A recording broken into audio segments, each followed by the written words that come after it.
Assalamualaikum geng. Apa khabar? Okay, so Mamu kat sini dengan satu gadget baru yang menarik lah bagi Mamu. Tablet terbaru daripada Xiaomi iaitu Xiaomi Pad 7. Kita akan tengok serba sedikit apa yang hebat tentang dia, kenapa Mamu rasa untuk hampa wajib ada. Lepas tu kita akan tengok dua aksesori dia, iaitu focus keyboard. Ini keyboard dia. Dan focus pen. Tapi yang utama yang kita akan duduk lama sikit, kita akan cerita pasal tablet dia lah. So, jadi lepak kejap dengan Mamu. Kita akan mula deep dive dan tengok apakah kelebihan Pad 7 ni dalam orang kata situasi harian Mamu pakai dia lah selama lebih kurang 3 minggu, sebulan macam tu lah. Okay gang, kita mula dengan tablet ni lah, iaitu Xiaomi Pad 7. Kita akan teroka daripada segi luaran dan juga dalaman dia, apa hardware yang digunakan untuk dia powerkan Pad 7 ni lah. So daripada segi reka bentuk dan paparan ni lah, Pad 7 ada skrin sebesar 11.2 inci, lebih kurang dengan resolution lebih kurang 3200 kali 2136 pixel lah.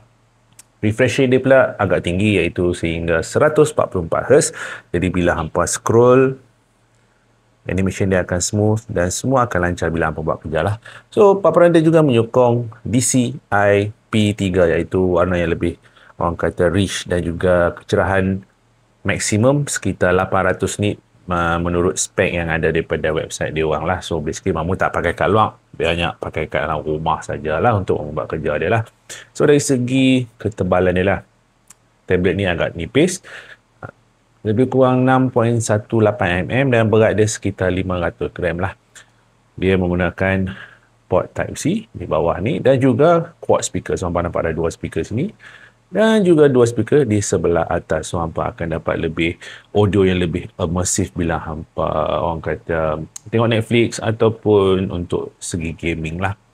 Dari segi prestasi dan juga chipset digunakan oleh Pad 7 ni juga, dia menggunakan Snapdragon 7 Plus Gen 3 yang menggunakan 4nm. Chipset dia punya build up dia tu cukup mantap untuk multitasking dan juga gaming ringan lah. So far Mamu dah test main Genshin Impact, main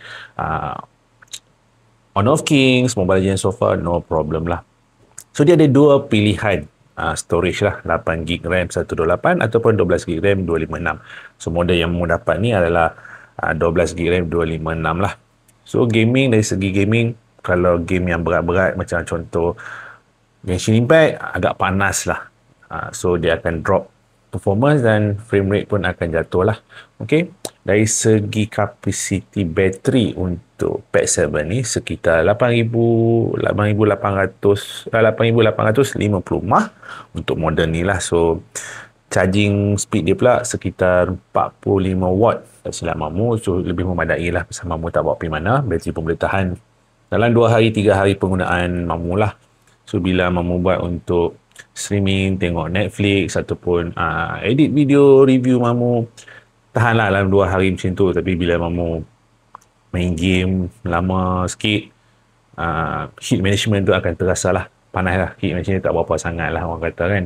So dari segi kamera dia pula, kita nak cerita sedikit pasal kamera. Dia menggunakan 13 megapiksel dan kamera hadapan 8 megapiksel. So bukan untuk gila fotografi, tapi cukup untuk hampa gunakan untuk video call, kelas online dan juga scan dokumen lah. Dia juga dilengkapi dengan sambungan Wi-Fi dan juga Bluetooth terbaru lah. Sistem operasi yang digunakan adalah Android 15 dengan HyperOS versi global lah. Version HyperOS 3.0 masih dalam list dan kita berharap akan datang dalam masa terdekat lah. So macam Mamu cerita tadi lah, pengalaman menggunakan Pad 7 ni dalam seharian, Mamu guna untuk tengok Netflix, buat editing video dan juga sebagai second screen lah untuk Mamu pakai dengan laptop Mamu. So far no problem lah, skrin dia besar, refresh rate yang agak laju dan juga badan ringan lah, senang lah. Orang kata kalau takat Mamu nak baca e-book Mamu ke PDF Mamu pun no problem lah. Dari segi portability pula, kalau pair dengan focus keyboard dia, dia akan jadi macam so-called laptop lah orang kata. So on the move hampa boleh pakai no problem lah. Dari segi audio lah, audio dia memang menarik lah pasal dia menggunakan quad speaker. So hampa akan rasa lebih immersive, boleh tengok cerita-cerita yang action pack macam contoh Top Gun ke apalah. Okay, downside dia bagi mamu kalau hampa main game agak panas sikit lah, itu je lah mamu rasa. Dan official keyboard dia agak mahal lah bagi mamu, tapi worth the spending lah bagi mamu. Investment tu untuk hampa pakai long term memang berbaloi lah. Kenapa mamu recommend sangat? Dari segi value dia memang berbaloi lah, dengan spek yang agak tinggi dan harga yang orang kata disyorkan agak mampu milik untuk hampa. Contoh hampa student ataupun pekerja yang memang buat work from home, ataupun creators yang mau device yang lebih ringan dan lebih powerful lah. Orang kata editing yang tak heavy sangat, macam mamu should be okay lah. Tapi kalau hampa jenis buat editing grafik yang lebih berat, mamu recommend hampa tengok version Pro. Dia ada version Pro, hampa check it out. Yang tu menggunakan prosesor yang lebih pantas lah.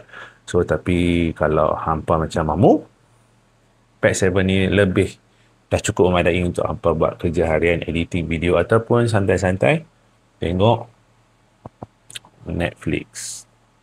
Okey, kita akan bercerita tentang aksesori yang pertama, iaitu Focus Keyboard. Nama penuh dia Xiaomi Pad 7 Pro. Focus Keyboard dia boleh pakai dua-dua model lah, untuk Pad 7 dan juga Pad 7 Pro lah. Dari segi reka bentuk, memang selesa lah bagi mamu dah buat typing kan. Dia punya keycap pun agak besar, 15mm kali 15mm. Okay, key travel dia sekitar 1.3mm. So, pengalaman untuk hampa typing tu agak selesa lah bagi mamu. So far, no problem. Mamu tak ada komplain pakai ni untuk buat kerja, buat tulis skrip mamu lah. So, dia punya ni boleh adjustable dari 0 sehingga 124 darjah. Okay, sesuai untuk kerja ataupun untuk hampa tengok Netflix lah. Sambungan dia menggunakan pogo pin yang berada di sini, yang akan dilekatkan pada belakang tablet. Tak guna Bluetooth macam yang lama punya lah. So, kelebihan dia bila hampa guna dengan Pad 7 ni, boleh jadi macam so-called mini laptop lah. Okay.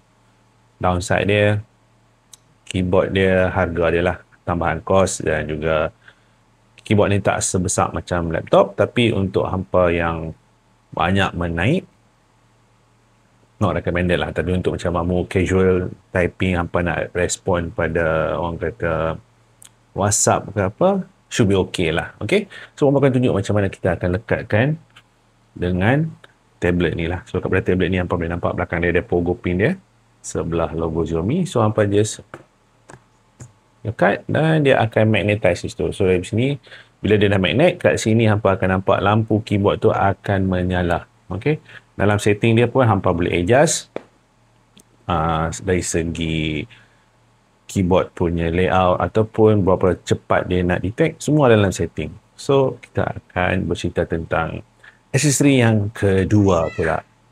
Okey, aksesori kedua yang mamu recommend iaitu Xiaomi Focus Pen.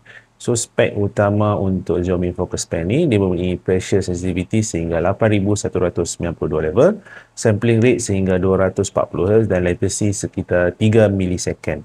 Berat dia sekitar 16 gram, saiz dia pula lebih kurang 160mm dan 8.8mm lah. So additional feature yang dia ada dua butang lah. So ada butang spotlight, screenshot button, writing button lah. So susah untuk apa yang kreatif dan untuk buat fast note taking ataupun sekadar buat lukisan ke apalah. Dan juga pad ini compatible dengan Pad 7 dan juga Pad 7 Pro. So hampa tak ada masalah lah. Kalau kata hampa ada 2 biji, hampa boleh pakai dua-dua lah. So mamu pakai ni banyak untuk scrolling dan juga buat fast editing ataupun simple note taking lah. Tip dia dan sensitivity dia okey lah. Orang kata dibandingkan dengan stylus high-end, ada minor kompromi yang hampa kena buat lah. Tapi so far bagi mamu untuk casual user yang bukan heavy user, tak ada nampak beza sangat lah guna Xiaomi Focus Pen ni lah.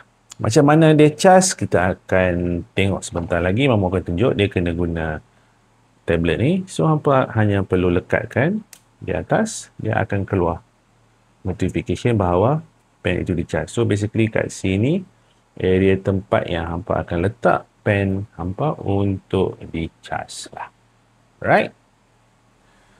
Okay geng, kita ringkaskanlah Xiaomi Pad 7 ni. tablet bersaiz 11.2 inci dengan skrin refresh rate sehingga 144, prestasi yang agak padu dan reka bentuk yang ringan. Memang pilihan yang bagus untuk hampa kerja ataupun belajar ataupun sekadar hiburan semata-mata, no problem.